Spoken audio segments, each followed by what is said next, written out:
let's carry on straight away, shall we? There's so many things I want to ask you, and the first thing that I come to think of here is obviously the area that you came out on at Mars, where this kind of skull or eye socket entrance were located. Do you know where that is? In what region you landed, so to speak, or where you came out? Well, let me just state that I know that it wasn't the skull-like object that I'm calling the grotesque humanoid skull, or that I called the grotesque humanoid skull in my paper, The Discovery of Life on Mars. These skulls dot the Martian surface.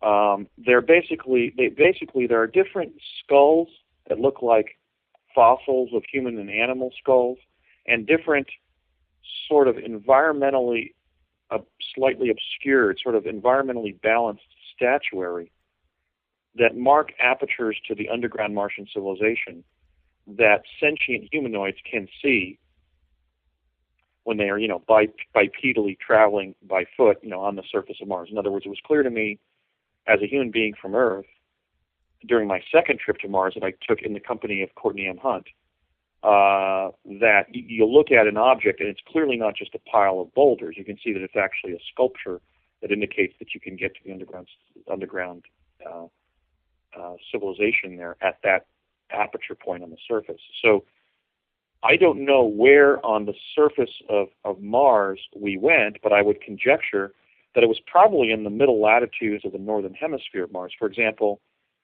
the place where the Spirit touched down, where we recovered image PIA 10214, which is a westward view taken from the western edge of the home plate plateau in the Columbia Basin of the Gusev crater of Mars, and also a highly significant photograph taken of the southward reaches of that basin from the southern edge of that plateau that we find in image PIA 11049, that is 11049, where, for example, we see a Sasquatch-like creature, and we would see falling water in that image, and humanoids also, is located roughly where Columbus, Ohio is on Earth. So to the extent that we could withstand the temperature at that location without it being very hot or arctically cold, that is to say, I didn't have any specialized coat on or anything, I would guess that it was probably in the middle latitudes of either the northern or the southern hemisphere of Mars. But they certainly never told me where they were putting us down via teleportation. In fact, they realized that I was consternated enough about the fact that I was teleporting to Mars, and so they didn't give me an elaborate description of where we were going. They simply made sure that I got to that building on the right, with Hunt, and got in the elevator. So no, I don't know where we disembarked on the surface. Gotcha. It was never revealed to me. But what about the purpose for your first visit there then? Because you mentioned that you wanted to go back in a way, and you were standing around there like, what, can I go back now? Can I go home? What's the score here? Did you walk around? Did they want to show you certain things, or was it more just your presence there for whatever reason that was the important thing, and then you could go? Or why did you do all this? Do you know? Well, it was clearly a set of acclimation activities. I just stood there, and they didn't say, well, let's walk over here and look at this. I just literally adjusted to the fact for like an hour or an hour and a half or so that I was standing on Mars, just to feel the lesser gravity effect, to breathe the thinner air, and just not freak out, even though I was on another planet. And I'm telling you, it was very psychologically stressful. Yes, I can imagine. I don't know whether they were using meditation or drugs or whatever for our astronauts on the moon. It was certainly an experience that was mind-expanding, and I'm glad that I went. But just like when you adapt to a new environment, when you do anything, like when you fly for the first time or you scuba dive for the first time, it was fairly stressful. I mean, because I'm standing there going, man, I'm on another planet. Mm. So it was a very far-out experience. It was very psychologically enervating. Did you guys?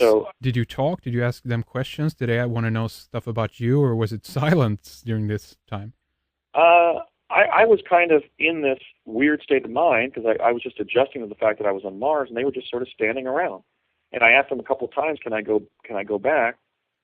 And I think the girl blurted out at one point, "Go back whenever you want." She was kind of getting impatient with the fact that I wasn't doing anything up there.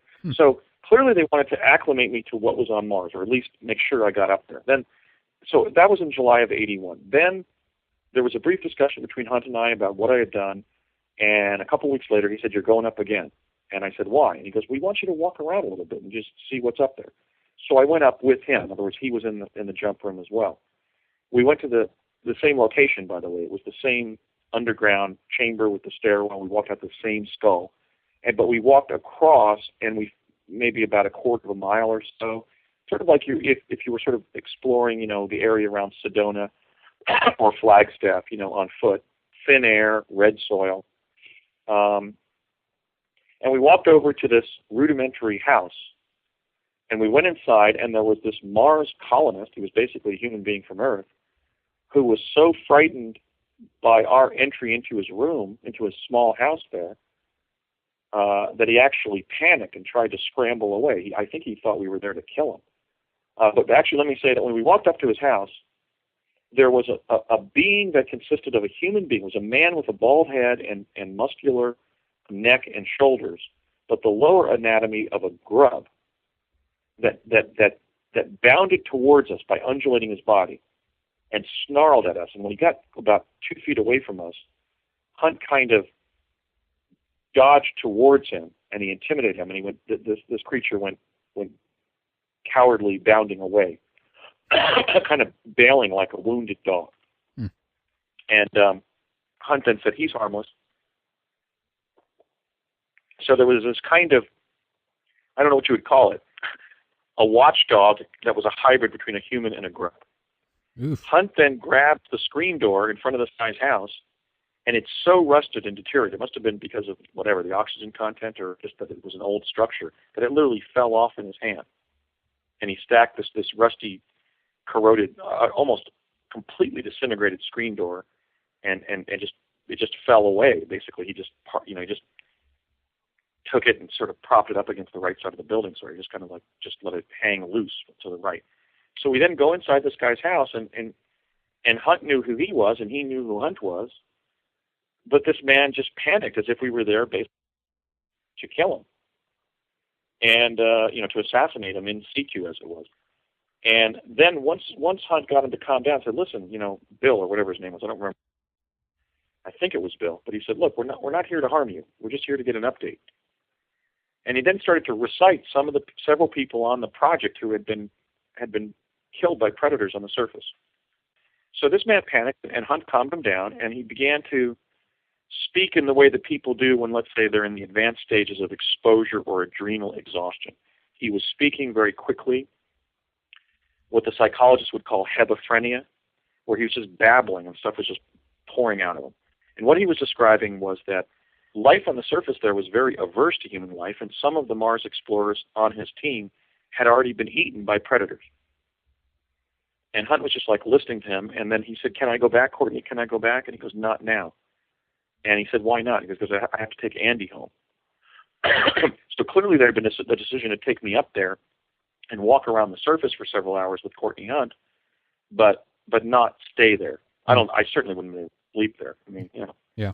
It was like living, his house was like some old ramshackle logging, or mining house that you'd find outside of a rural area like that. That was just utterly just a pile of stones that was falling apart for the most part. It was very rustic, very rudimentary.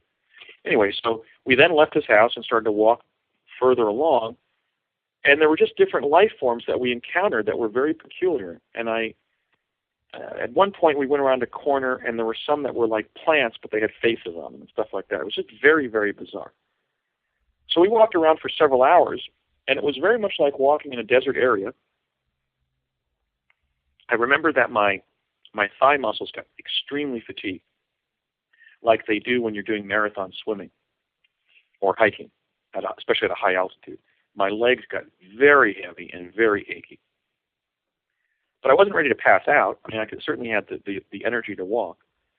And when we stopped and made a hairpin turn to walk back to the skull, maybe when we walked a couple miles, so slowly walking over the course of an hour or two and stopping and looking at things, just like if you were hiking, really with no schedule, I mean, Hunt didn't seem like he was trying to stay on a schedule. We were just sort of meandering across the surface.